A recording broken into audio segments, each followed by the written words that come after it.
그 둘이 한 육체가 될지니. 에베소서 5장 31절. 당신의 결혼에서 영적인 측면을 돌아보라. 피상적이고 천박한 것은 안식 없는 결혼에 갖는 저주이다. 대부분의 결혼이 절박하게 필요로 하는 것은 더 많은 흥미나 오락이나 활동이 아니다. 당신의 결혼에서 영적인 측면은 깊이를 갈망하고 있다. 적어도 예배와 봉사와 기도라는 영적 생활의 세 가지 전형적인 훈련이 영혼의 친구들로 하여금 피상적인 생활을 뛰어넘어 깊은 곳으로 나아가도록 한다.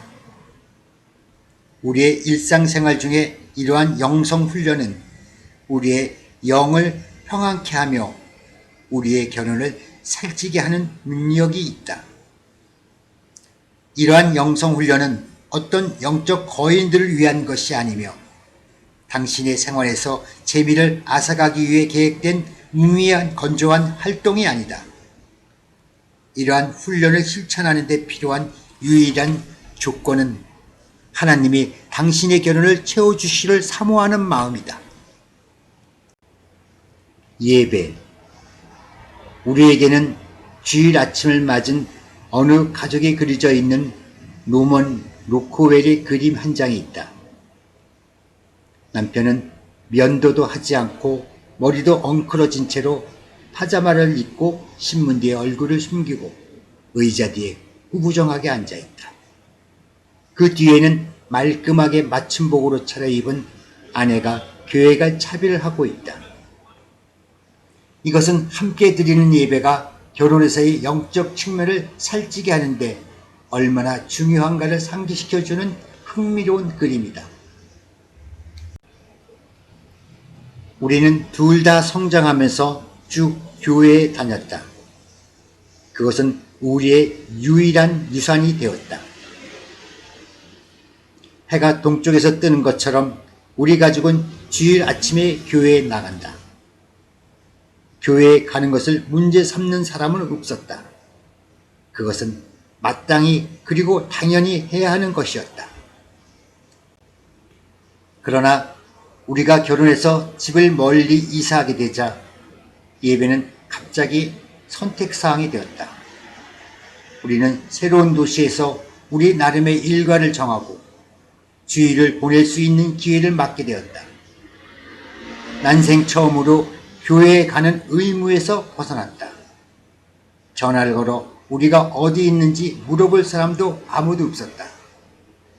아무도 우리를 점검하지 않았다. 이제 우리는 주일에 집에 머물면서 산책을 하거나 햇볕을 쬐거나 책을 읽을 수 있었다.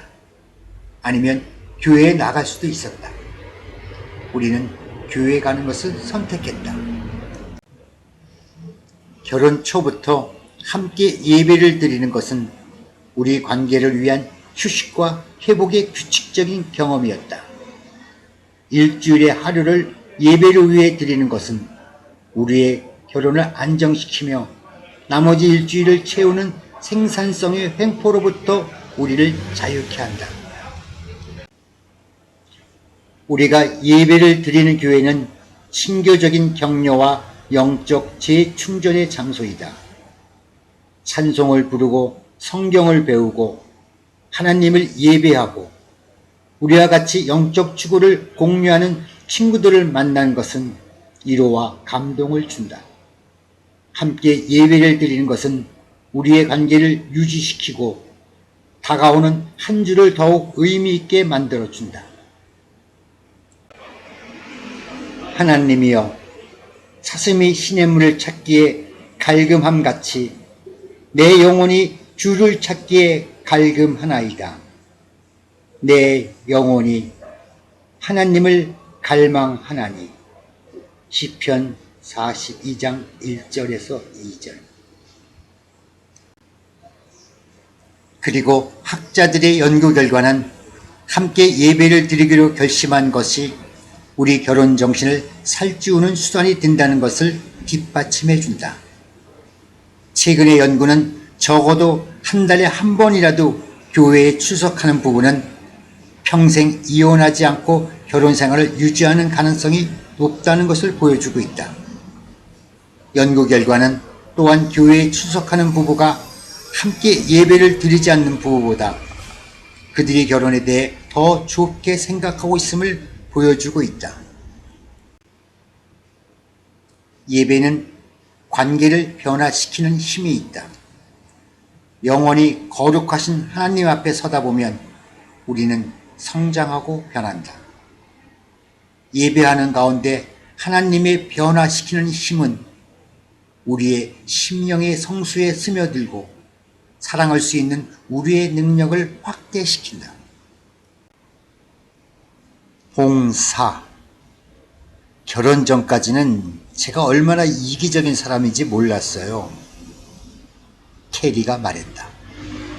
결혼한 후 6개월이 지났을 때 그는 아내 폴라가 일주일에 한 번씩 양로에서 자원봉사한다는 사실을 우리에게 말해 주었다. 우리는 여러 부부들로부터 비슷한 얘기를 들었다. 둘이 한 팀이 되어 도움의 손길을 뻗치는 데는 무엇인가 기분 좋은 일이 있다. 거의 신비스러운 연합이 이루어진다. 다른 사람에게 도움의 손길을 뻗치는 것은 결혼 생활에서 겸손, 나눔, 동정, 친밀감을 증진시킨다. 다른 이들을 위해 선을 행하는 것은 부부로 하여금 자신을 초월할 수 있도록 도와주고 보다 더 큰 무엇을 동참하게 하는 효과가 있다. 당신이 결혼에 함께 봉사하는 삶을 도입하는 데는 수백 가지 방법이 있다. 열쇠는 당신이 스타일에 맞는 것을 발견하는 것이다. 예를 들어 우리 이웃에는 두 부부가 있는데 적극적으로 봉사활동을 하지만 서로 다른 방식으로 하는 것을 볼 수 있다. 스티브와 텐 무어는 우리 집 건너편에 살고 있는데 결혼한 지 15년 되는 부부이다. 그들은 하이티에 살고 있는 로버트 자크라는 고아를 후원하고 있다. 매달 그들은 그의 교육과 옷까지 그리고 음식을 제공하기 위해 돈은 물론 카드와 편지를 보낸다. 특별한 날을 맞으면 스티브와 텐은 그들의 세 자녀로 로버트에게 보낼 그림을 그리게 한다. 그들은 2번에 걸쳐 하이티에 가서 고아원을 방문해 로버트와 시간을 함께 보내고 돌아왔다. 앞으로 그들은 로버트가 대학에 가는 것을 보길 원한다. 사랑은 서로를 바라보는 것이 아니라 함께 같은 방향을 바라보는 것이다. 앙누 안드 생떼지베리. 우리 집 앞으로 나 있는 길에서 2브록 정도 내려가면 데니스와 루시 건지가 살고 있다. 그들은 결혼한 지 25년째가 되는데 처음부터 그들은 가정을 개방하고 다른 사람에게 너그럽게 베풀면서 살기로 결정했다. 데니스와 루시 건지를 아는 사람은 누구나 그들의 후한 손님 대접에 대해 알고 있다. 그들은 가정을 축하와 맛있는 저녁이 항상 넘치는 장소로 만들었다. 임의적이고 즉흥적일 때가 있는가 하면 계획적으로 우아하게 차릴 때도 있다. 그러나 언제나 특별하다. 이들은 졸업 파티와 생일 파티를 마련하기도 하고 새로 이사온 이웃을 환영하는 파티를 열기도 한다. 어머니 날에는 혼자 사는 어머니를 주일 점심에 초청하기도 한다. 만일 당신이 데니스와 루시 건지 또는 스티브와 텐 부부에게 왜 다른 사람을 돕느냐고 묻는다면 그들은 다른 사람을 행복하게 하는 것이 얼마나 보람이 있는 일인가를 말해줄 것이다. 더불어 그들은 마음을 함께 하는 봉사가 그들 자신의 결혼을 얼마나 끈끈하게 연결시켜 주는지도 말해줄 것이다. 우리는 다른 사람들에게 마음을 열고 봉사하는 것이 그들의 결혼에 얼마나 의미가 있는지를 증거할 수 있는 여러 부부들을 알고 있다. 불우한 아동을 후원하는 것, 가정을 개방해 손님을 대접하는 것, 집이 없는 이들에게 담요를 나누어주는 것, 교도소를 방문하는 것, 남을 위해 선을 행하는 것은 당신이 결혼에 유익하다. 영혼의 친구들에게 있어 참된 봉사는 자기의 의를 위한 것도 어떤 보상을 위한 것도 아니다. 그것은 굉장한 일도 대단한 일도 아니다. 이는 당신이 결혼에 영혼 깊숙이 해서 우러나오는 조용한 격려나 신적인 감동으로 인해 행해지는 것이다. 함께 봉사하는 것에 대해 한 가지 더 언급하겠다. 만일 당신의 봉사가 모두 다른 사람 앞에서 행해진다면 그것은 피상적인 것으로 남을 것이다. 봉사는 때로 당신 두 사람만이 아는 가운데 비밀리 행해질 수도 있다. 우리는 결혼에서의 영적인 측면이 작은 일이라 할지라도 익명으로 행할 때 가장 만족스럽게 채워져 간다는 것을 안다. 우리가 봉사한 결과를 남이 모르게 지켜볼 때 우리 부부는 더 깊은 봉사와 친밀감으로 나아가게 된다. 연습 문제 21. 당신의 봉사 생활을 향상시키는 법.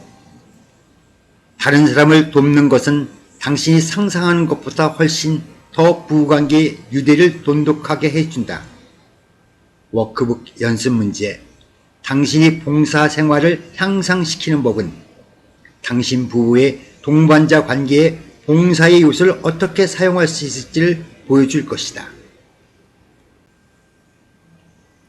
당신이 결혼 생활에서 영적 측면을 돌아보는 것은 꾸준한 관심을 필요로 한다.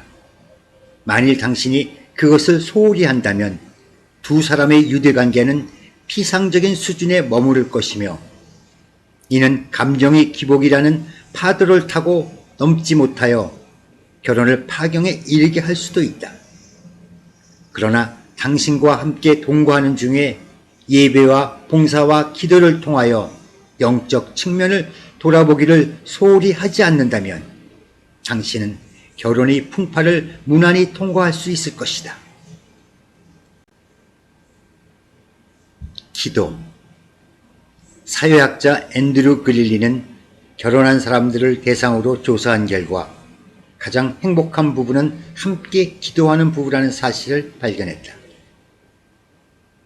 자주 함께 기도하는 부부는 그렇지 않은 부부보다 그들의 결혼을 극히 낭만적으로 묘사할 가능성이 2배나 높다. 그들은 또한 상당히 높은 성적인 만족과 더 많은 성적 환희를 이야기했다. 젊은 부부가 그들의 침대 옆에서 무릎을 꿇고 함께 기도함으로써 신혼여행을 시작하기로 결심했다고 예로부터 전해오는 이야기가 있다. 신부는 그녀의 남편이 기도하는 소리를 듣고 웃음을 터뜨렸다. 이제 우리가 받으려는 것에 대하여 주님께 감사하게 하옵소서. 좀 이상하게 들릴지 모르지만 결혼 생활에서의 기도와 섹스 사이는 아주 긴밀한 관계가 있다.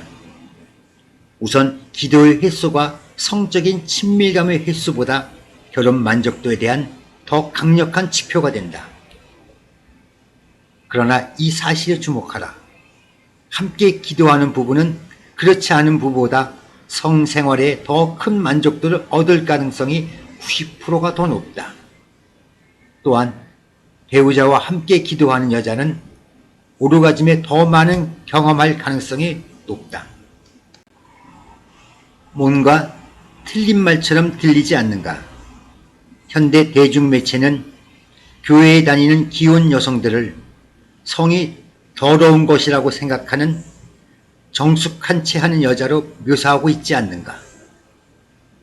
대중매체가 어떻게 말하든 기도하는 부부들은 무엇이 진실인지를 더 잘 알고 있다.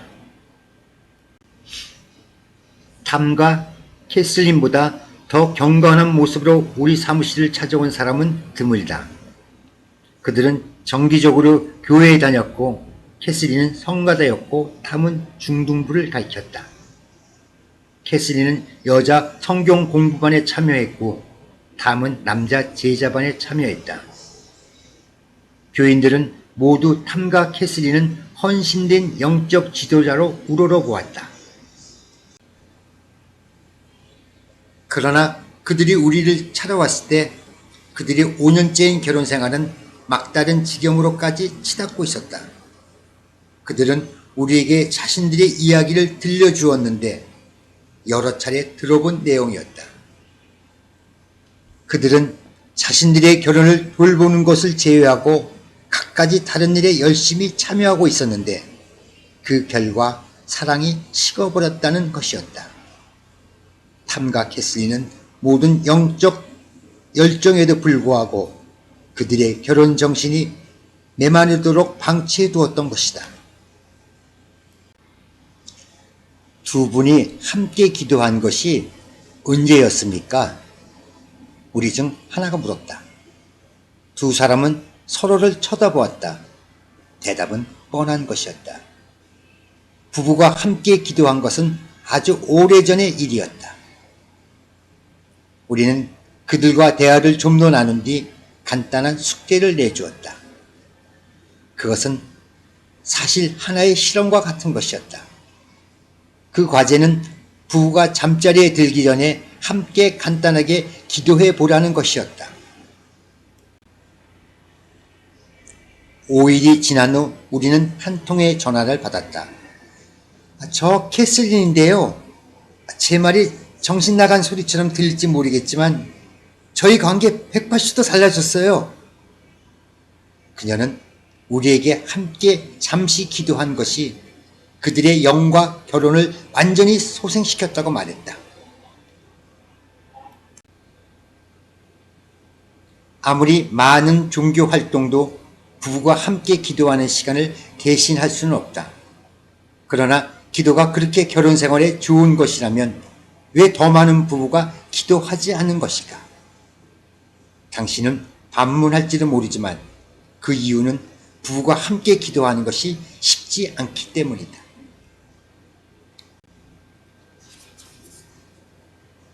기도는 자신의 취약한 부분을 드러내는 행위이다. 우리가 방패를 내려놓을 때마다 그것이 배우자 앞에서라도 할지라도 자신의 급소를 드러내는 것은 극히 위협적인 상황에 자신을 노출시키는 것이다. 이것은 특히 남자의 경우에 그렇다. 우리의 배우자보다 우리의 진면목을 더 잘 아는 사람이 없지 않는가? 아무도 보지 않을 때 우리의 배우자는 우리를 보고 있다. 그러므로 배우자가 듣고 있을 때 하나님 앞에서 어떻게 완전히 솔직할 수 있느냐 하는 것이다. 어떻게 나의 참 소망과 바람을, 나의 두려움과 고통을, 나를 사로잡고 있는 죄를 표현할 수 있을까? 많은 부부들이 기도를 하지 않는 쪽을 선택하는 것도 놀라운 일이 아니다. 자신의 연약함을 노출시켜야 한다는 부담이 너무나 큰 것이기 때문이다. 우리 부부에게 있어서도 함께 기도하는 것이 언제나 자연스럽고 쉬운 일은 아니었다. 우리는 기도를 통해 상대방에게 설교하는 그물에 걸릴 때도 있었고 우리의 선한 의도로 상대방을 때릴 때도 있었다. 그러나 여러 해를 거치면서 우리는 효과적으로 기도할 수 있도록 도와준 몇 가지 원리를 찾아내었다.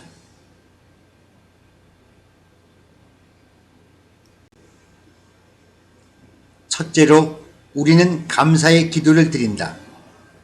감사 드리는 것이 전부다.